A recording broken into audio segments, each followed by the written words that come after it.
Hello, Katie. Hi. And once again, thank you so much for meeting with me and for saying yes to the podcast.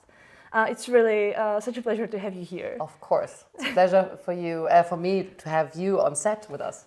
Thank you. It's a pleasure for me too. So just to quickly say a few things about you, I suppose everyone really knows the Empress. It's basically all over the world, really. So you're the creator and the showrunner of the Empress. You are Katie Eyssen. You've been in the industry since forever. You've basically grown up, right, in the TV industry, and I would like to talk about it as well a little bit, if that's okay with you. But anyway, right now you're working on the third season of The Empress. We're basically on set right now. A show that is about obviously Sissy and France, or Elizabeth. And France, a story that's been told before, but it is different and with a very modern twist, I'd say. And I would love to talk to you about what it is to be a showrunner, what it is to be a showrunner on The Empress, and about your career. Wonderful. Thank you. Well, we are basically on set. We are on top of the studio. Exactly. And downstairs we have 2 stages where we shoot 2 different scenes at the same time with 2 different units and 2 different directors. So it's a huge machine that we have here in Prague. Tohle je Ségra na drátě. Yapping is in session. First, I want to say that we love it in Prague. Well, thank you so much. much. The second season that we shoot in Prague. The first season we shot entirely in Germany. We had to because it was COVID times and we couldn't leave the country. It would have been maybe cheaper or easier to do it also in other countries partly, but we couldn't. So it was all in Bavaria, which was beautiful, but also expensive and complicated. And season 2 and season 3, we shot almost entirely in the Czech, here in Prague and around Prague. Czech locations, what I wanted to say. And we loved it. Both seasons, we feel very at home in Prague. We had 80% Czech crew, a Czech co-production, sort of line production company that works with us. And Prague is our second home. And it really, that plays a part in how well it turns out. If people like who they're working with, they like living here. We've been here since last June. Okay. So it's now 9 months or 8 months of Prague. I go back and forth to Berlin, of course, but a lot of the crew and the actors spend more time here in Prague than where they live. So it's really a big part of our lives, Prague, and the Czech people. So we love it and we'll miss it. Well, that's very nice of you. Thank you. And I'm so glad that you got to spend so much time in here as well. Yeah, not that I know any Czech words except ahoy. Ahoy. Because it's a very difficult language for us, but the Czech crew is amazing. You know what? Ahoy is fine. Ahoy is fine. And Dische is quiet or something. Tiše? Yeah. Tiše. That makes sense on set, yeah. It is told a lot. Yeah. You mentioned that right now there are 2 sets. Yeah. And so how many actors are here right now with extras as well? Today we have all our main cast here. We have the Emperor, the Empress, the Emperor's mother, and the Prussian king, who's a new character, and his right-hand man. And on the other stage we have 2 children who play Franz and his brother Maximilian as kids. Little spoiler. So it's about 8-9 actors, plus I guess maybe 5 extras or something. That is a lot for the stage. When we were on location outside the studio in last summer, we had big sets with like 50 extras, you know, on a market square or stuff like that. On the studio, it's more confined. Oh, I see. Okay, so it's not that much. No, because the studio is like, you know, bedrooms, dining rooms. It's not the big scenes. We had a battlefield outside and stuff, but in the studio, it's less people. Right, understandable. Well, thank you so much. Let's go from the beginning, really. So, if I'm not mistaken, your mom was a writer and your dad was a director. Oh, the other way around. My mom is the director, and my dad is the writer. But you know, doesn't matter. Thank you. So you grew up basically on sets. Yeah. If I'm not. Yeah. Okay. So how did that shape you? And was it because of that maybe that you were so certain that you are going to go into the industry, or? Well, I mean, I did not spend that much time on set when I was a child because I was with my dad, who was at home working, so it wasn't like crazy traveling around or stuff. But of course, I experienced it a lot when I was a child and a teenager. And the good thing about it is that it was normal to me how people work in the movie industry. It wasn't... Which is very different, by the way. It wasn't I wasn't glamorizing it. Right. I grew up seeing that it's hard work, very hard work, especially long hours, that it's about the craft and not about the glamour or the egos, or of course I saw a lot of egos and difficult people, difficult creative people, but I mostly learned that it's hard work and you have to be prepared and you have to be ready to show up on time and really put in the hours. Especially because when I was growing up in the 90s, my mom was one of the few women in like a top level position in the movie world. So I saw how hard her job is and how hard it is to just assert yourself as a woman. And it's about hard work and not about anything else. So I think I learned that early on. It must have been hard for your mom as well to go to the top back then, especially. Yeah. It was hard, and she paved the way for a lot of directors. That's amazing. And young people in Germany, I guess, yeah. Oh, wow. Well. Yeah, so the set was not foreign to me, but it also felt... I wasn't sure, because that was the second part of your question, I wasn't sure that I also wanted to be in the movies, because set also felt like something that is very exhausting and very time-consuming.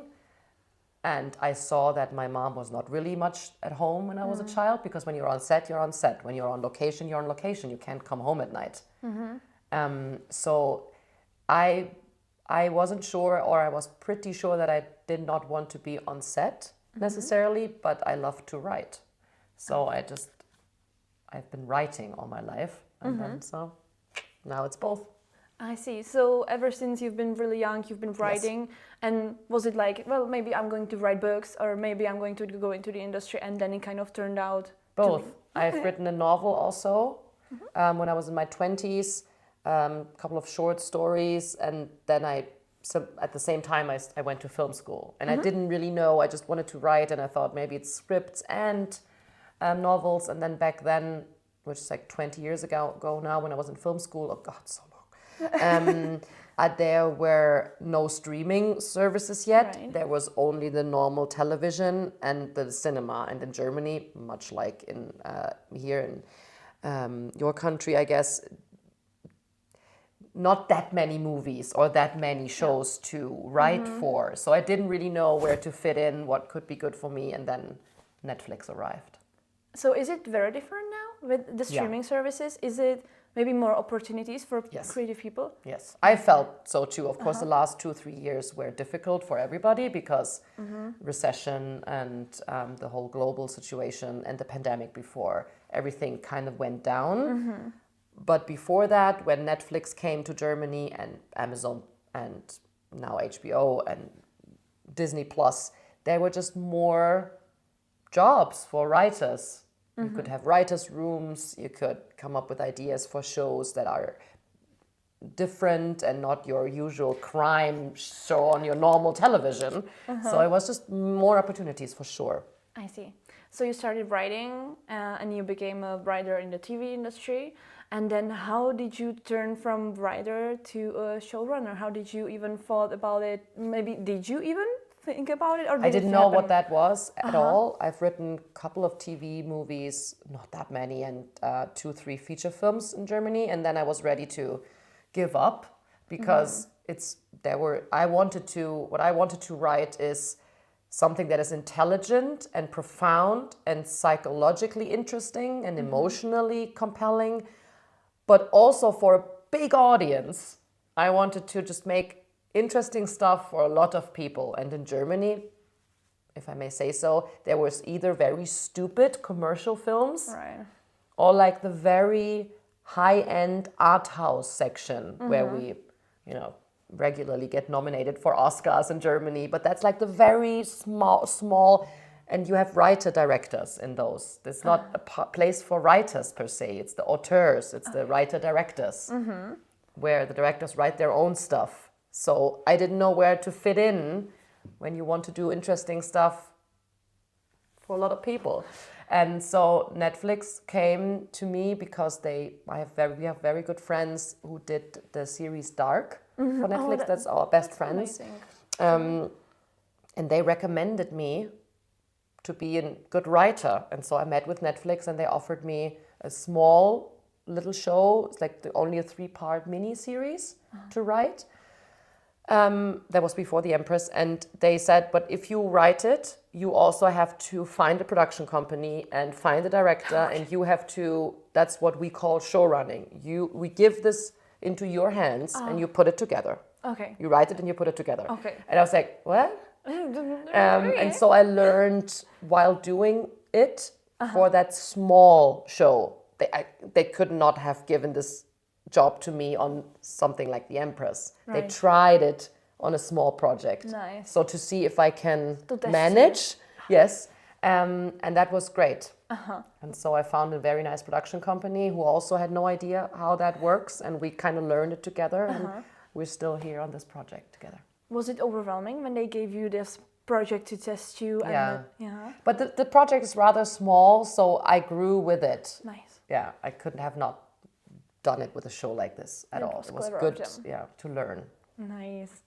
And so maybe showrunning, for me, it was a new concept as well. So if I understand this correctly, as a showrunner, you kind of oversee everything from writing and casting to budgets and post-production. So everything from A to Z. Is that right? Yes. Okay. You're the creative head of this whole undertaking. So it's like, I always imagine it's like having a big theater company. There are different productions, in my case, different units working on the same show. You have someone that is overseeing the budget, obviously, but you're overseeing we also take responsibility for the budget. We have people who handle it because I cannot handle a budget, and I shouldn't. But I have a responsibility that I know what's going on in the budget, and I have to make decisions with the production company together how to spend the budget. And if we have trouble with the budget, Netflix will also look at me and be like, you had the decision power to also say where to spend the money on. So it's not that I'm doing it, but I have to take responsibility and know what's going on. So would you say, maybe what's the biggest part of your job? Writing. I have to say that since season 2, I'm splitting the job of the show running with my husband. That's right. Yeah, because he was the editor on season 1 and I was completely lost, overwhelmed by the magnitude of the first season.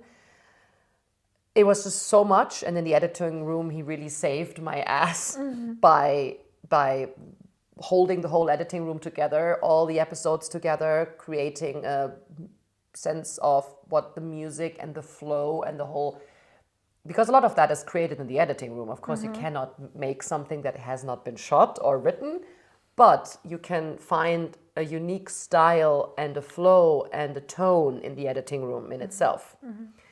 And he did all that on season 1.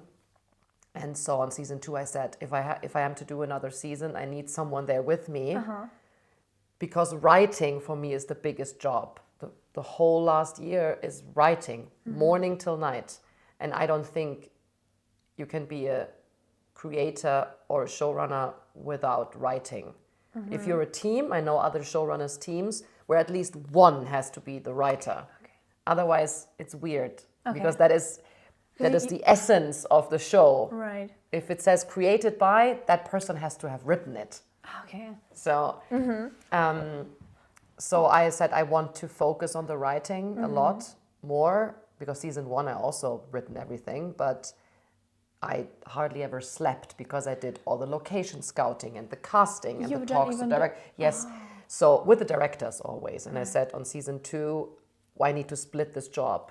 I want them to send me everything and I can look at it at home, but I cannot go everywhere and meet everybody and travel everywhere. and be next to the directors all the time. So that's what my husband did now.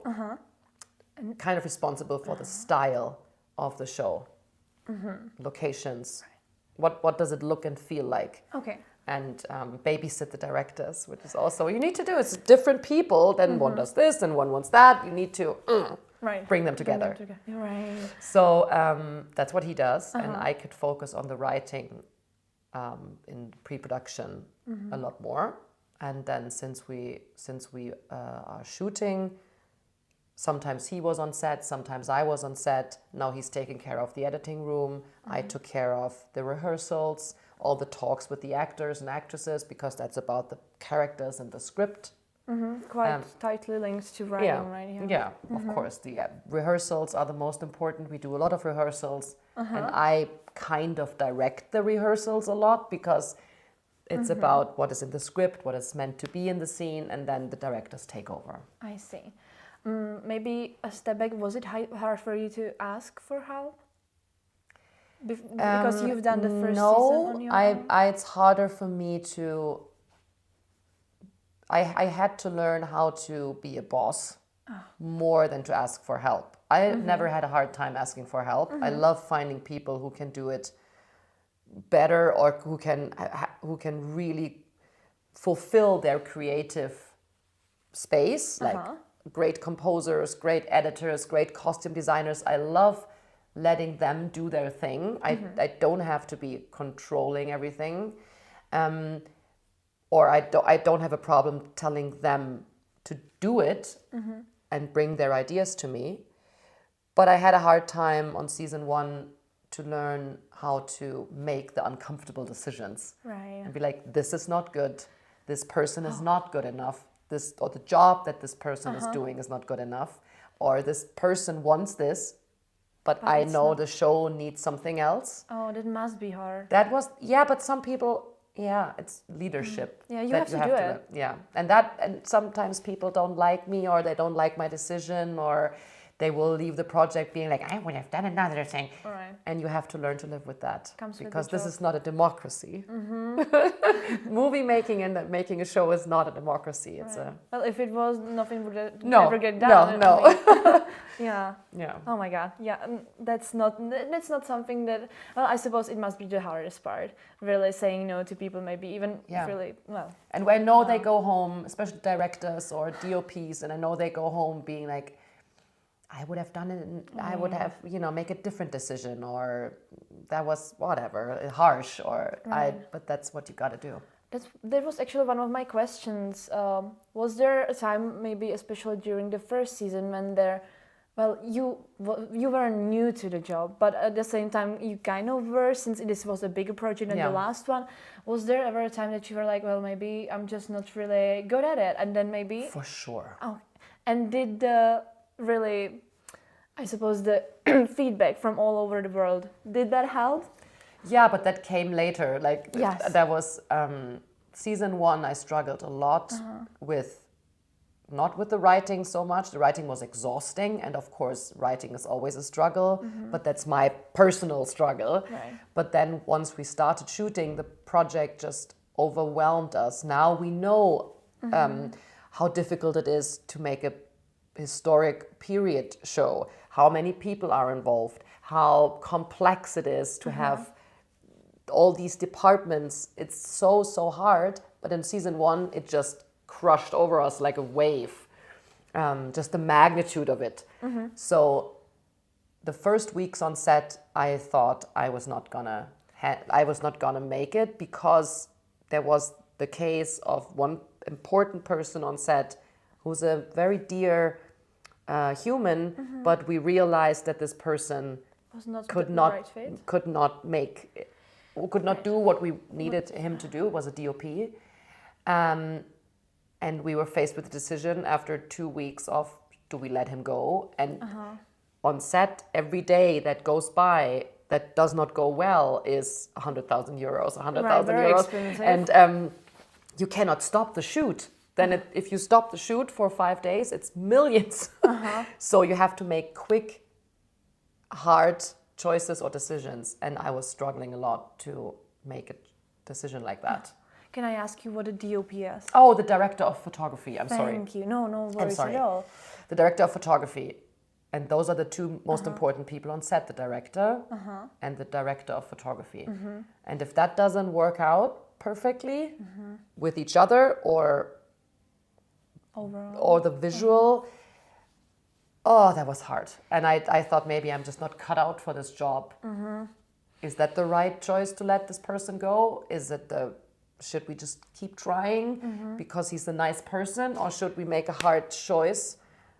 Oh, that was hard. So I thought maybe this is not for me. Maybe I just go back to my room and write and let others do the hard choices. Right, because that's easier for you, and you've mastered the craft already. Oh, I understand it fully. And I still struggle.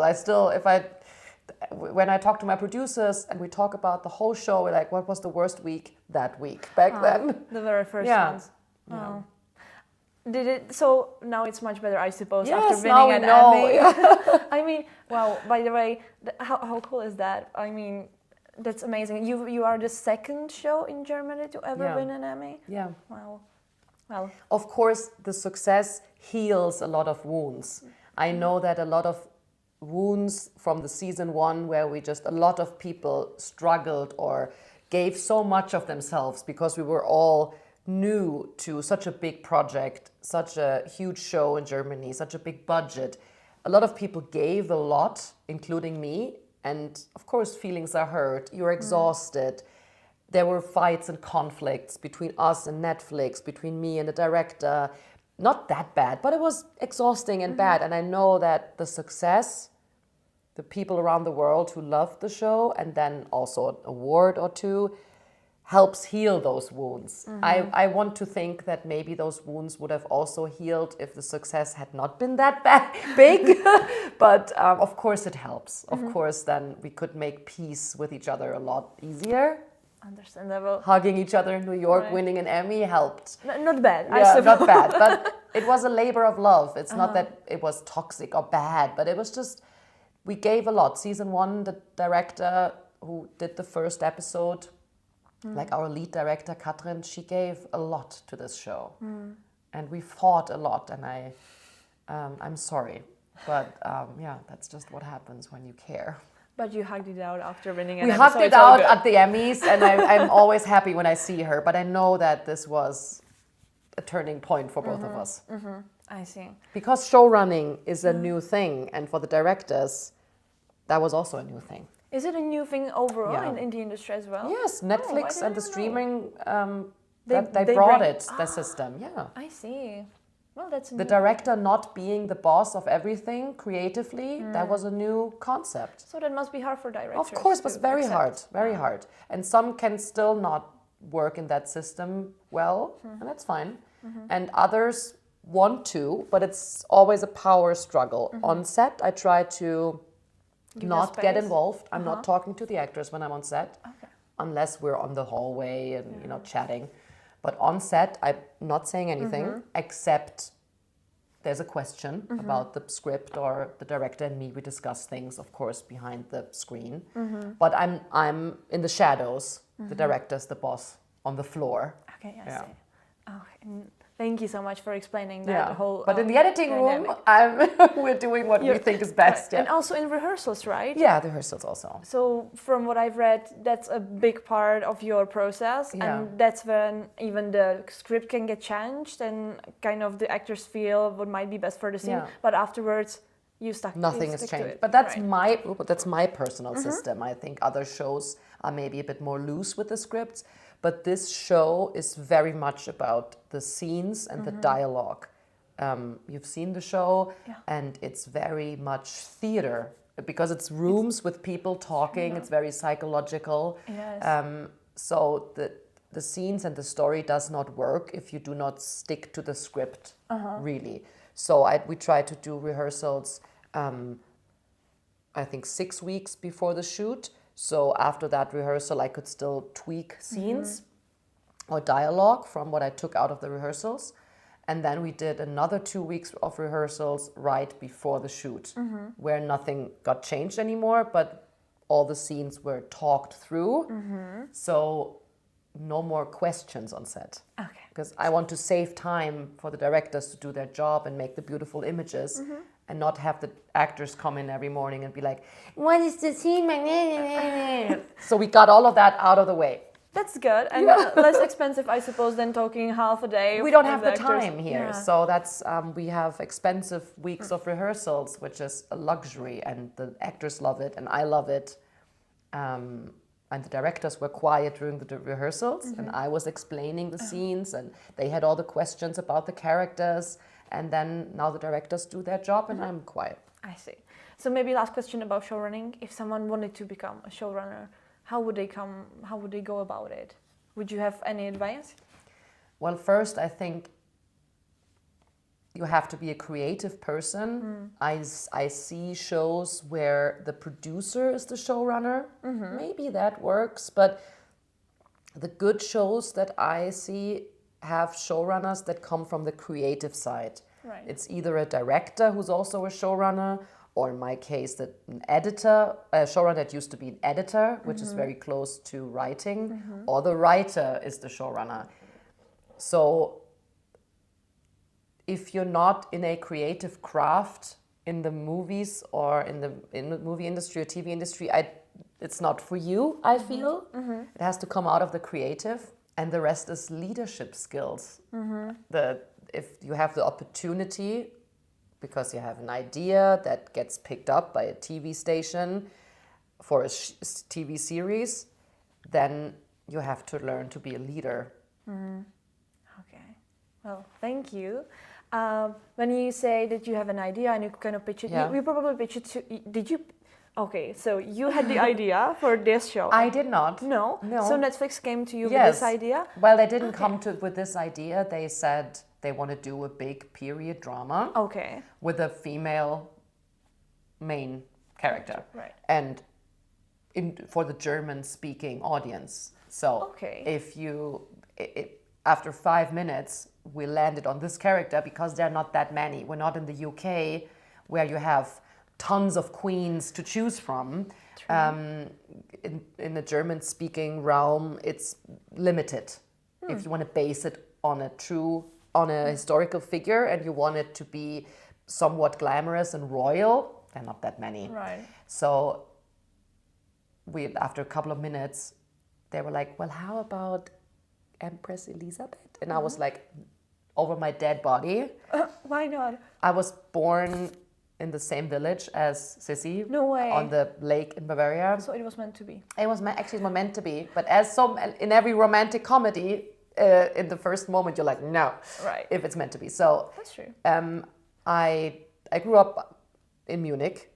So I was surrounded by those myths of this one king we had, King Ludwig II, who drowned in that lake. It's a very famous king in Bavaria. And the other one was Sissy.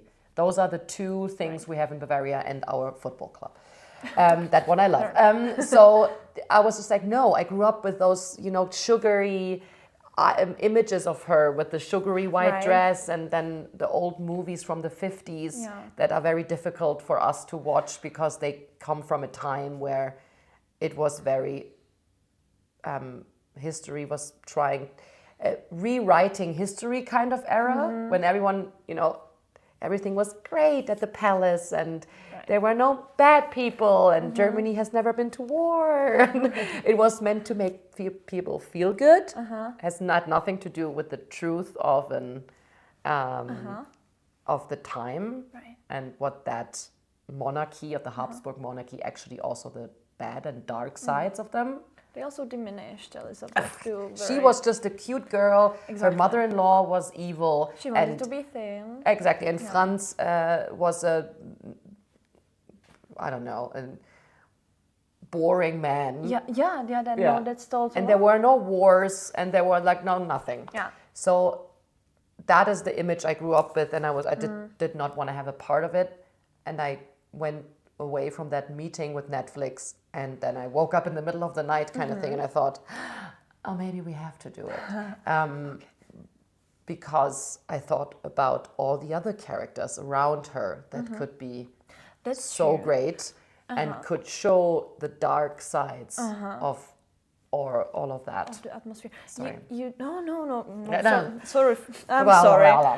I was just reminiscing because you mentioned that this story is not really about Elizabeth, but about a family, which makes sense. And it's great that that the main characters do get to tell their story as well. And also your Elizabeth is very different. Yeah. And she is very emancipated, I would say. How did you even craft her? How did you land on, well, this is what I feel like Elizabeth might have been like, or maybe this is kind of the narrative that I wanna... Yeah. Well, I read, of course, the biographies, and I read everything there was to read.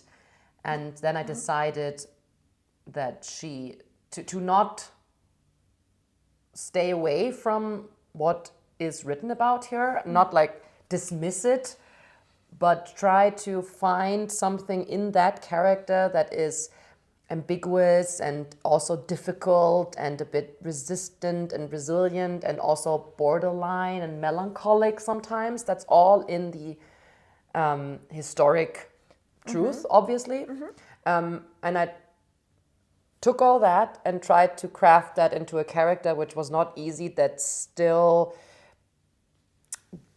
wants something and drives you forward. I think that is the thing that I added. Otherwise, it's not a character that you would like to follow on a TV show. If that would be more of an art house movie. If someone is difficult and melancholic and passive, which is probably more what she was a lot of times. And I tried to take all these characteristics to stay truthful to her spirit, but add more of an agenda and a forwards movement, so she will take us through the story a little more than the actual character might have had. I love that. I feel that a lot with her. But I feel I'm staying more true to the historic Elizabeth than other interpretations. Although I know that I added some agenda and some more energy to her that she might have had. Yeah, no, I've read some of the letters that exchanged Franz and Elizabeth, and it always seems so sad because he seems quite taken with her even in the later parts. And she's like, leave me alone. Exactly, and she's like, I'm leaving, and please don't write to me anymore. It's really sad. And I tried to dive into the ugly, dark moments of her that have never been told. That was important to me from the beginning. I said, if we tell this story, there will be a child that dies and we will tell it.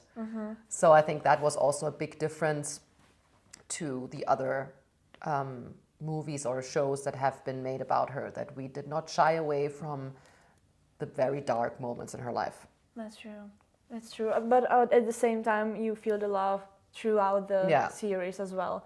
I love how you came around Elizabeth and even Franz, who, once again, if we can talk about a little bit about the history, he is portrayed as this, and he was in a way quite rigid.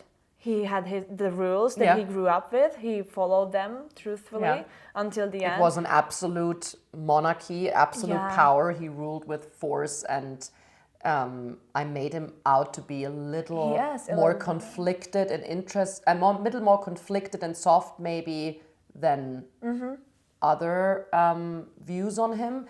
But I read a lot about the old Franz, how he was as an old emperor, the last 20 years of his life. He's portrayed as, and people write about him, this was close to the First World War, as a very kind, very balanced, very wise man that is still very beloved also here and in like other parts of Europe. When he was an old man, because he learned so much in his lifetime about wars, about all of his family dying. He was the only one left. So I tried to take the wisdom of the old Franz and that stoic kindness and put it into the young Franz a little bit to justify that our Franz as a young man is a bit more balanced than maybe people have written about the young Franz in real life. I love that. Yeah. And once again, it shows. Yeah. Because exactly, the young Franz, I always imagine him, he just follows everything to the point. And I thought that can't be true. If you turn out to be this wise old man That's true. who was the only leader in Europe in 1914 who said, let's maybe not go to war. I think it's a bad idea. I thought that must have been installed in him at some point. There must have been a doubt in him about how to lead a country and go to war or not go to war. And That makes sense. Oh, thank you. Maybe can you tell us a little bit where they are going with their arcs in the third season? Because it's the last season as well, but they obviously had rich lives. And long lives. So are you going to just end it at some point at their lives? Well, I can't spoil everything, but I mean, of course, we have a problem because I decided in season 1 and season 2 to not tell long spans of time. I always stayed with short moments in time, right? Season 1 is only she meeting him and then they get married, and it's only the first couple of weeks after the marriage. So it's only a couple of weeks, basically, when other shows tell years and years and years in one season. So I decided to always go deep instead of covering a lot.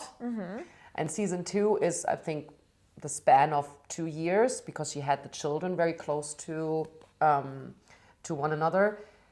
So season 3 also is only a short amount of time. And when we end the season, of course, there will be a lot of life left that we haven't covered.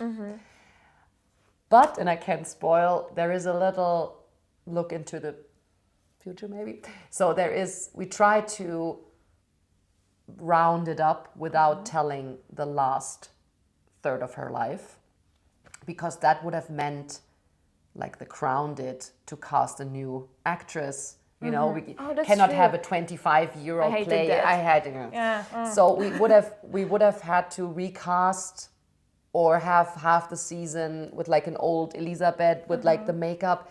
And I didn't want to do that. I wanted to do the same as I did in the last 2 seasons, which is pick a moment in time and go deep into it.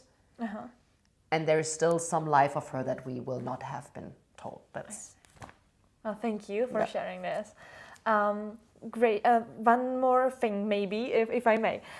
So, what's next for you after the Empress? You don't know. Are you going to relax a little bit? That might be healthy. I'm not sure. But well, it's hard to relax for us creatives because we only earn money and we only feel really truly alive when we do stuff, right?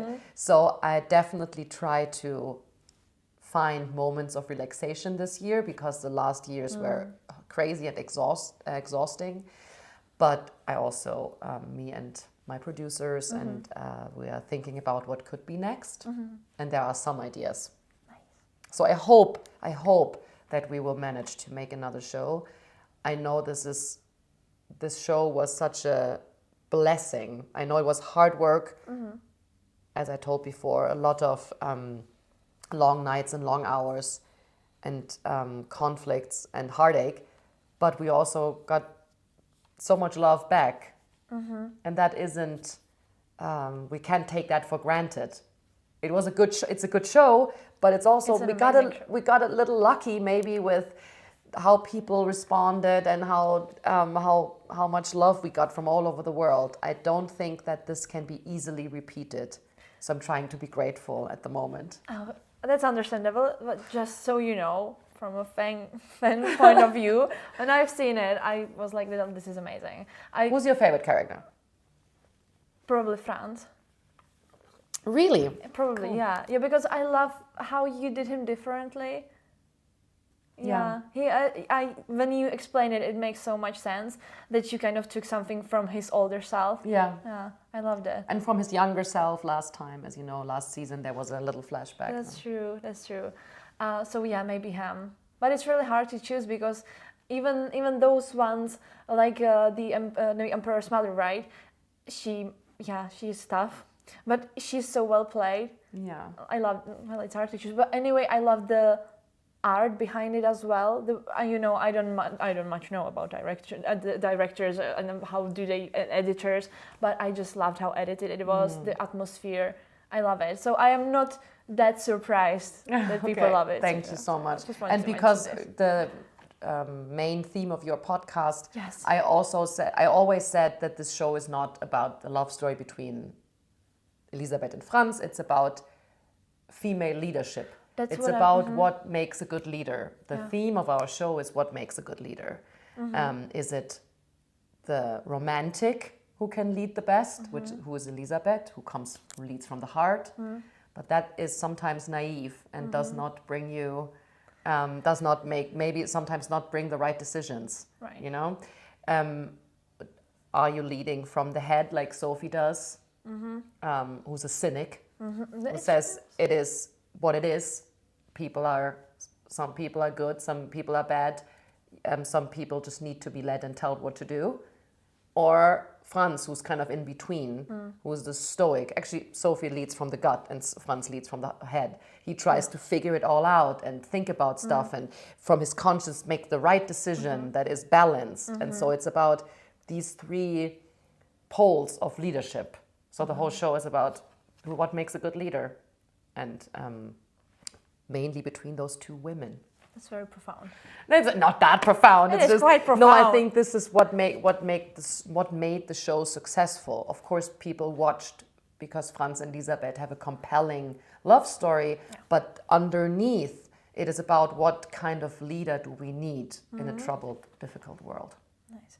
You've also reminded me that you did even enneagrams for each of your characters, Well, right? Of course. That's so cool. I cannot work without the enneagram. But it's not common, is it? No, I try to, tell it to everybody, but people are not doing it as much. You have to spread the word. I do. Everywhere I go, it's like the enneagram. I love the enneagram. Wow. How much time did it take? A lot, probably. Well, I didn't to write. I only had a year. Every season was a year of writing, which is not much. Day and night. Oh my God. And the enneagram was, I had help. I have an amazing assistant who does the research, who proofreads everything, who gives me food and water. Without her, that would not have worked. And manages all the scripts for everybody, answers all the questions. Without her, that would not have worked. And I had co-writers for like periods of time to map out a season, bounce around ideas, and then I written alone. So I have help. Right. As you mentioned, my main topic, yes, your Elizabeth, I just wanted to say, your Elizabeth feels very feminist. And she... Do you know the enneagram? No. Okay, I am not very... No, okay, you I'm have not to good read it. at that. I have to. Yeah. Yeah. But what I wanted to say is Elizabeth feels like a real forward. She thinks so much, well, in like the modern way, which makes sense because you've mentioned in an interview that you are kind of giving them modern twists. Yeah. So you kind of stay true to historical facts, but also give them the twist so that people can kind of feel them, relate to them better. Thank you. So she is so. She's just so well versed, and I love her. And how she contradicts herself often. Yeah, and it's okay. She's flawed. That's important. Yes, exactly. And I think we try to stay true to historical fact when it comes to the politics and the geopolitics, the wars, the what the Habsburg Empire did to their different kingdoms, or the suppression in Lombardy. The war with Russia in this season, it will be a lot about Hungary. So we try to really stay true to when were those conflicts, who was involved, because this is a responsibility we have to our European neighbors, right? I mean, Habsburg was half of Europe, so we have to stay true to the Italian history, the Hungarian history. So we really try to not fuck around with social and economic and political situations. Right. But when it came to the emotional decisions, or what went on behind closed doors and how the dresses looked, we thought, let's be a bit free. So people can really relate. Yeah. But this is what actually happened. The child died at this moment, the Russians invaded at this moment, Napoleon did this. That is all accurate. But she wears different dresses and She the people does. who complain about that can go fuck themselves. Because I think it's more important to have the historical facts right when it comes to politics and have the dresses or the hair or the music feel like a connection between the modern and the history. You know what? At first I was like, this is not historically accurate. But then it makes so. No, which is fine. I completely understand. But then it's so creative. Gabriela Reumer, right? Yeah. Is your hair? Yeah, right. Costume designer. Costume designer. Thank you. And yeah, I love it. I came to as I was watching the show, I was like, yeah, this makes so much sense. Yeah. No, I totally understand if people like historical or like period drama that is very accurate in the design. Completely understand. We're not very accurate, but I needed to make a decision where do I want to give freedom and interpretation that connects to a modern audience, and where do I want to stay true to the fact for a reason. And the narrative reason to stay true to the political fact is for me much more important than the shape of the dresses. That I just want to be an expression of the character, which still stays in the form of the time a little bit, but is also an expression. I suppose I would be talking to you for hours and hours on end. You're being sweet. Thank you. No, thank you so much, and thank you for making this piece of art, and it's amazing, and I'm so glad that you got to do it also in the Czech Republic apart from other parts of the world. And thank you for talking to me. It was my pleasure. Thank you. Let's go downstairs and see if we can meet some actors. I will be very glad for it. Thank you. Thank you. Já se hlásím ještě z domova, pro ty, co koukáte na video, tak ahoj. A pro ty, co posloucháte, tak jen ať víte, že tohle je vlastně, dejme tomu, více jak 24 hodin potom, co jsem dodělala rozhovor s Katie. A já jsem si totiž říkala, že na konci mi tam říká Katie, no a pojď prostě, jdeme se podívat za hercema. A já jsem byla jako, OK, jakože stane se to, actually, nebo jako, nevěděla jsem, takže prostě jenom jsem vám chtěla říct, že se to stalo. Viděla jsem jak Farance a viděla jsem i Sisi, kterou hraje Devrim Lignau a vlastně i Sophie, takže jako strašně dobrý to bylo, strašně dobrý, já jsem se teda strašně styděla, nemám vůbec žádný jako důkaz, že se to stalo, jo, myslím jako video nebo fotku, to mi přišlo strašně trapné, jakoby za nima přijít, aby jako, že s nima si fotku, no prostě to jsem neudělala, ale chápete, že jakoby povídala jsem si s nima a byly hrozně fajn, na druhou stranu jsem se cítila hrozně blbě, že je prostě ruším při práci, nebo takhle, oni samozřejmě měli přestávku v tu chvíli, jsme čekali, až budou mít přestávku a nebudou actually natáčet, ale bylo to jako, bylo to mega cool, ale teda vůbec možná nejvíc cool bylo vidět ten set, na který jsem se taky mohla podívat, co zrovna natáčeli a bylo to strašně krásný. To je právě to, co jedna z těch věcí, co fakt hrozně miluji na tom seriálu, jak hrozně hezký je, jak hrozně promyšlený to je, jak ty detaily dávají smysl. Prostě je to fakt dobrý a takže jsem vám jenom chtěla říct, jak to vlastně dopadlo, protože jsme tam tak jako vstali a že jako jdeme za hercem a tak jestli se to stalo nebo ne, tak stalo a bylo to hrozně dobrý.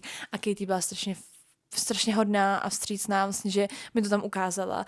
Nejenom, že souhlasila s tím rozhovorem, což je úplně neuvěřitelný, ne svým způsobem, ale prostě je to neuvěřitelný, protože to fakt jako vzniklo z toho, že já mám ráda ten seriál, takže jsem hledala na ní kontakt a psala jsem jí a bylo to takový, a jako když jsem jí psala, tak jsem byla jako, v životě se to nestane a v životě mi pravděpodobně ani se to k ní nedostane nebo neodepíše. A jak se to stalo? No, takže jsem hrozně ráda a chtěla jsem vám ještě dát takhle ten konec k tomu, abych to uzavřela. Jinak děkuju moc, že jste poslouchali ten díl Ségry na drátě a já doufám, že vás bavil. Dejte mi vědět, prosím, protože já jsem jako samozřejmě já jsem z něj byla za první strašně nervózní for obvious reasons, ale vlastně z něj mám jako radost, ale i když jsem to potom poslouchala zpětně, tak prostě nesnáším, chápete, já se učím prostě anglicky od svých 9 let a stejně prostě dělám chyby. A ty chyby jsou o to větší, o to, jak já jsem byla nervózní. Takže, no a to jste mě pak měli slyšet, když jsem se snažila mluvit s těma hercema, jo, tak to jsem byla už úplně trapná, protože ze mě to spadlo, že jo, ze mě spadlo takový to jako, tak teď jsem prostě udělala ten rozhovor, dobrý, nějakým způsobem jsem to zvládla a jakoby opadl ten adrenalin A v tu chvíli, ale přišla ta chvíle, nebo v tu chvíli přišel ten moment, kdy jsem měla ještě, kdy vlastně přišlo to samý znova, ale moje tělo už bylo jako you did it, jsi dobrá prostě, už se nesnažím. A já byla jako, ale ještě 5 minut, prosím. A ne, prostě, takže jako byly tam, nebo byla jsem prostě trapná, jo, ne, podle mě jsem byla extrémně trapná, třeba se mýlim, nebo takhle, já myslím, že se určitě nemýlim, jo, ale třeba takhle, oni že jo, nevěnují tolik pozornosti tomuhle, to bylo 2 minuty jejich dne, kdy oni se museli soustředit na práci. Takže to je jediné, co si říkám, co mě uklidňuje. No nic, takže já doufám, že ti, co milují Císařovnu, tak jako já, tak, nebo i vy, co prostě vás o to obecně zajímalo, takže jste se z toho dozvěděli něco o tom, jaký to je být showrunnerka, protože mě to třeba strašně zajímalo, což asi bylo vidět, o tom, jak se vlastně natáčí Císařovna a tak. Ta die Kaiserin, no, nic, to jsem chtěla teda všechno říct, teď jsem vám to řekla a děkuju, že posloucháte Sekru na drátě, jděte se dívat na Císařovnu prostě a pojďte se mnou těšit na další sérii. A dejte mi prosím vědět do komentářů, ať už na Spotify, na YouTube, a jak se vám to líbilo, cokoliv o tom.